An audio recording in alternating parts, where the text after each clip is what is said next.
Aqui é o Felipe Lintes. Já peço para que você curta, comente e compartilhe este vídeo.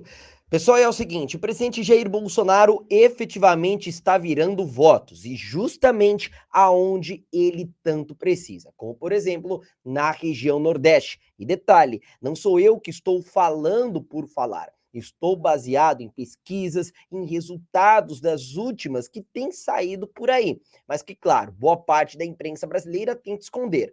Mas chegou o momento que essa mesma galera da TV Globo, da CNN, da Folha de São Paulo, não estão conseguindo mais esconder, eles não conseguem mais segurar a realidade.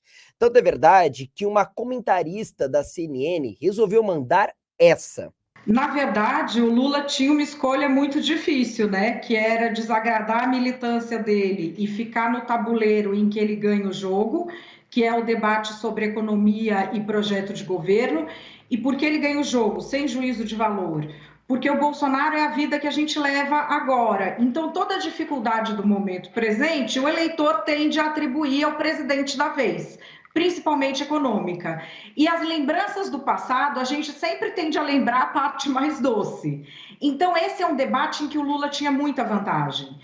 O Lula escolheu não desagradar a militância dele, a militância do Lula, eu estou falando não a militância de base, militância de base social, eu estou falando desse progressismo gourmet, dessa turma que eu chamo de Che Guevara de apartamento, fica na rede social xingando o crente. Ele não quis desagradar esse pessoal. Estão vendo só o desespero dos comentaristas?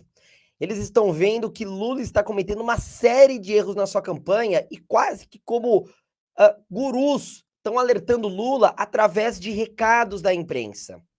Olha, pessoal, a cada dia que passa eu tenho cada vez mais certeza de que estamos próximos de vencer essa batalha. Vamos continuar. Então, o que aconteceu? Ele foi para a arena dos costumes, pegar ateu e progressista para dar aula de Bíblia para crente. Ele perdeu completamente a articulação dele com a classe C.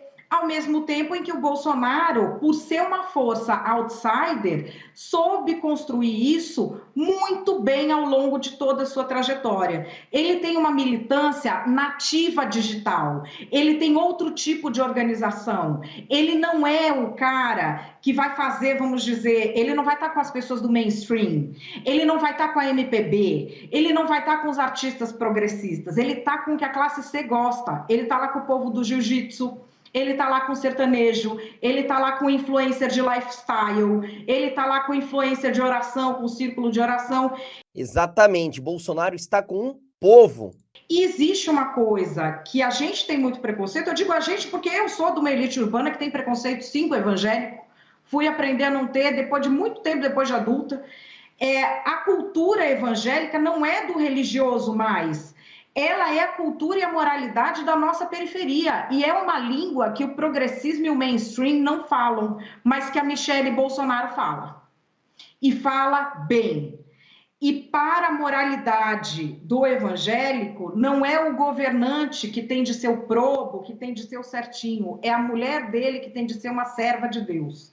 E ela soube fazer isso. Ela está dialogando diretamente com o eleitorado que o Lula mais precisa, que é a classe C. Mas quem vai decidir, Felipe, é esse 30 e tantos milhões de pessoas que não votaram nem no Lula, nem no Bolsonaro e também não saíram de casa para votar. O conjunto dos outros, brancos, nulos e ausentes, é que vai decidir. O que tira esse povo de casa?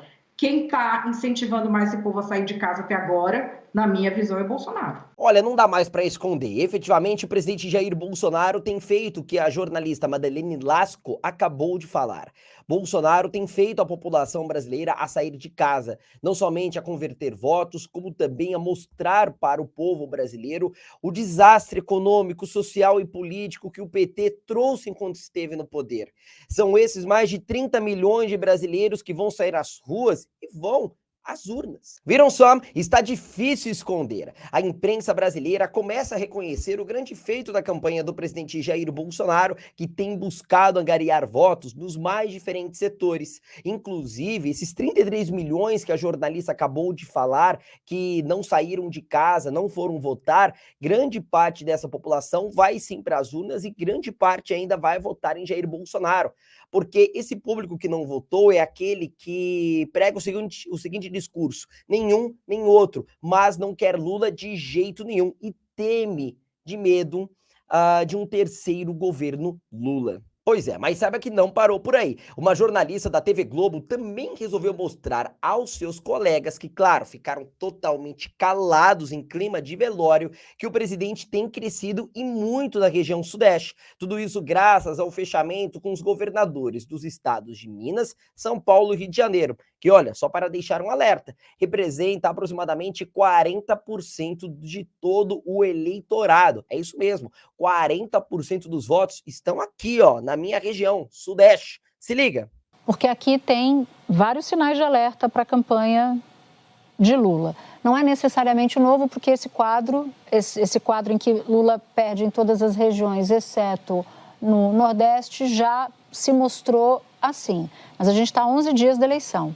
Então, se houver, e a gente não tem esse binóculo, Minas Gerais, uma aproximação de Lula e Bolsonaro e uma distância grande de Lula e Bolsonaro em São Paulo, por exemplo, Lula e Bolsonaro em São Paulo, favorecendo o Bolsonaro, aí a coisa fica mais perigosa para o candidato do PT. Lembrando que há mais probabilidade hoje, segundo o Datafolha, do candidato do PT vencer as eleições, mas não dá para ignorar os sinais de alerta para a própria campanha. E aqui é um quadro que mostra isso. Faz sentido, Mauro? E para reafirmar esse alerta, na região sudeste, 50% significa uma ascensão. Na região sudeste, Bolsonaro tinha 47% na primeira pesquisa, passou para 48% na segunda e chega a 50% agora. Então, ele está em ascensão, enquanto Lula está estático. Fala os números do Sudeste em região relação Sudeste, ao Lula. 47, 48, 50, Bolsonaro. E Lula? Lula, 44, 44, 43 agora. Agora, o Nordeste, mudou alguma coisa no Nordeste? O Bolsonaro melhorou? Deu uma oscilada positivamente. Eu vou pegar esse número para você, Merval. Ele passou da última para essa de 27 para 29, um acréscimo de 2 pontos, e Lula oscila para baixo 1 ponto, de 68 para 67. Diminui um pouco a diferença. Bom, mas saiba que não parou por aí. Tem mais jornalista que não estava acreditando na virada de Bolsonaro que começa a reconhecer a vitória que está cada vez mais perto. Se liga só. Só que a dianteira de Lula no primeiro turno, no Nordeste, nos 9 estados que ele ganhou e que seguramente ganhará novamente no segundo turno, no primeiro foi 71-29. Portanto, Lula perde 6 pontos e os 6 pontos que Bolsonaro ganha. Ou seja, já dá uma reduzida, muito embora 30 pontos seja uma vantagem significativa para Lula. Agora, nas demais regiões, Lula perde todas. No Sul, 45-55. Na pesquisa Poder Data, Nordeste, aliás, Sudeste, 52-48. Centro-Oeste, 54-46. No Norte, Bolsonaro ultrapassou também, 51-49, uma pequena margem. Então, não resta a menor dúvida que a curva é ascendente para Jair Bolsonaro e descendente para Lula da Silva. Aqui no Sul e no Centro-Oeste, a vantagem será maior do que isso, ou já é maior do que isso, porque pelos informes que temos, a eleição já está emparelhada, no empate técnico. Um pouquinho à frente do outro, na pequena margem. Estamos chegando cada vez mais perto. Se liga só na reação dos 3 jornalistas quando se depararam com a realidade. Tá aí, ó, Madalena Lasco, né, a jornalista da CNN, aí tem o cara lá de uma TV local, olha a reação dele, e aí a jornalista da TV Globo. Os 3 com clima de velório.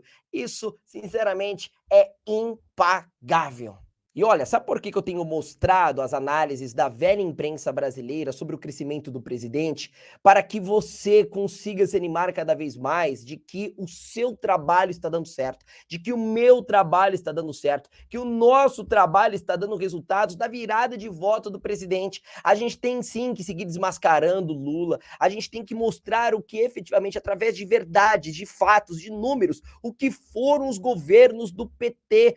Rombo na Petrobras, a gente tem que lembrar do mensalão, do petrolão, a gente tem que se recordar do rombo nos cofres públicos, dos Correios, no fundo de pensão, a gente tem que recordar a população que os funcionários dos Correios, em especial carteiros, estão tendo R$ 520 aproximadamente de desconto na sua folha de pagamento para poder cobrir o rombo dos fundos de pensão, para que eles tenham direito à aposentadoria até o ano de 2030. A gente tem que lembrar as pautas que esse sujeito, que eu vou até evitar de ficar falando o nome dele aqui, o inominável, tá certo? Todas as pautas que esse sujeito efetivamente defende, porque ultimamente ele tem se colocado como conservador, como um cara contra pautas progressistas, vamos assim dizer, né?